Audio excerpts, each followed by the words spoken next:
I think the imagination is a distinctive feature of of part of being a human person. It's something that God created in humans because we alone have been created in his image. It says in Genesis chapter 1 in verses 26 and 27 that we are created in God's image, that we are created to rule and reign over the creation, and that we have been created in God's image to do that. Now, historically speaking, many Christian thinkers have conceived that part of being created in God's image includes the ability to create things, to create art, to create music and paintings, great works of literature. Or in my case, I think I am a very creative person when it comes to solving problems. Some people have creativity that shows up in a lot of different ways. So all of this, I think, is the imagination is the word that we've assigned to one of the tools of how we engage in this creative enterprise. And so my theory is that the imagination can sometimes act as kind of like a doorway to the spirit world, where we were discussing in the previous podcast. There is a physical world and a spirit world, and sometimes these two realms intersect at times. I think the imagination, or what we call the imagination, might be at times one of those places. It might be a place where the spirit world can come in and influence or impact our imagination. And this is why I think Christians need to be careful of what we allow to capture our imaginations. And we need to teach our children to be careful about what they allow to capture their imaginations. So for some people, especially for those that God has made super creative, their imagination is kind of like just their all the time thoughts.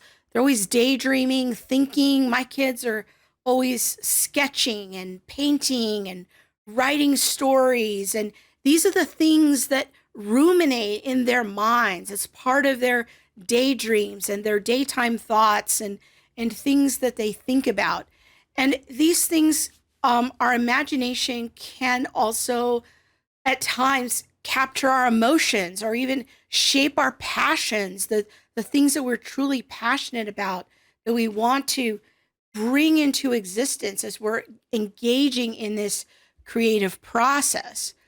Which leads me to a question, and that is, what happens when a child's imagination becomes shaped by and acts out with play, pretend play, based on the worldviews of dark forces or other religions like Buddhism or the occult or animism? And animism is a worldview where you worship creation. There's spirits in the creation. What happens when the things of God are not capturing a child's imagination or their passions?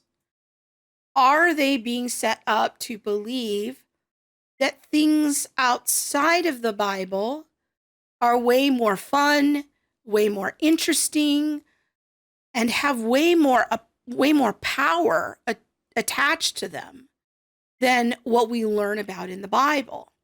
I have a theory that part of the reason that our kids are becoming kind of enculturated in this idea that the Bible is just boring is because they get so saturated from the culture with things that stimulate their imaginations that seem far more fun and interesting and powerful than what they see in the Bible. And as a parent, I've reflected for a few years now on this question of what is my responsibility as a Christian parent in what I am allowing to capture my child's imaginations and their emotions and their heart. And am I doing anything to orient those visions and their imagination toward the things of Scripture? Or do things like Harry Potter and Star Wars just seem like a lot more fun? How am I training them to interact with their imagination through pretend play, through cosplay, through all of these things? And how can I help them submit their imagination to the rule and reign of Christ? These are not questions I have all the answers to, but I think that they're questions that we need to be asking more frequently. I think that we need to, as Christians, do more than simply teach children to be careful about not using Ouija boards and tarot cards. To me, that's like the bare minimum of what we should be doing. We should do at least that. But I think that Christian parents need to also teach their children to develop deep discernment about what they consume when it comes to fantasy, especially if they're the highly creative types.